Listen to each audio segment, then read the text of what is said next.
ABC ન્યૂઝમાં આપનું સ્વાગત છે। ભાભર પોલીસે ગુનાહિત કેસમાં સજા પામેલ ફરાર આરોપીને ઝડપી પાડ્યો। ભાભર પોલીસ સ્ટેશન વિસ્તારમાં કાયદો અને વ્યવસ્થાની પરિસ્થિતિ સુદૃઢ બનાવવા અને નાસ્તા ફરતા આરોપીઓને પકડવા માટે ચલાવવામાં આવી રહેલી ખાસ ઝુંબેશ અંતર્ગત પોલીસને મોટી સફળતા સાંપડી છે। ભાભર કોર્ટ દ્વારા ક્રિમિનલ કેસમાં દોષિત ઠેરવવામાં આવ્યા બાદ લાંબા સમયથી સજા ભોગવવામાંથી નાસ્તા ફરતા આરોપી રોહિતકુમાર વિનોદકુમાર સોનીને પોલીસે અસાણા ગામ નજીકથી ઝડપી પાડ્યો છે। પોલીસ સૂત્રો પાસેથી મળતી માહિતી અનુસાર ભાભર કોર્ટમાં ચાલતા ક્રિમિનલ કેસમાં અદાલતે તમામ પુરાવાઓ અને દલીલોને ધ્યાને લઈ આરોપી રોહિતકુમાર વિનોદકુમાર સોનીને ગુનેગાર ઠેરવી સજા ફટકારી હતી। જો કે કોર્ટના ચુકાદા બાદ આરોપી સજા ભોગવવાને બદલે પોલીસ પકડથી દૂર ભાગી ગયો હતો અને ફરાર થઈ ગયો હતો।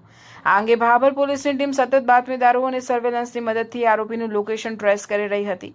દરમિયાન પોલીસને ચોક્કસ ખાનગી બાતમી મળી હતી કે ફરાર આરોપી રોહિતકુમાર સોની અસાણા ગામની આસપાસના વિસ્તારમાં ફરી રહ્યો છે। ચોક્કસ બાતમીના આધારે ભાભર પોલીસની ટીમે તાત્કાલિક અસાણા ગામ પાસે વોચ ગોઠવી હતી। વોચ દરમિયાન બાતમી મુજબનો ઈસમ નજરે પડતા પોલીસે તેને કોર્ડન કરીને ઝડપી લીધો હતો। પૂછપરછ દરમિયાન તેણે પોતાનું નામ રોહિતકુમાર વિનોદકુમાર સોની હોવાનું સ્વીકાર્યું હતું। પોલીસે આરોપીને અટકાયત કરી આગળની કાનૂની કાર્યવાહી હાથ ધરી છે અને તેને જેલ હવાલે કરવાની પ્રક્રિયા શરૂ કરી દેવામાં આવી છે। ભાભર પોલીસની આ કામગીરીથી ગુનેગારોમાં ફફડાટ વ્યાપી ગયો છે। અહેવાલ વિપુલભાઈ ચૌધરી, રાધનપુર।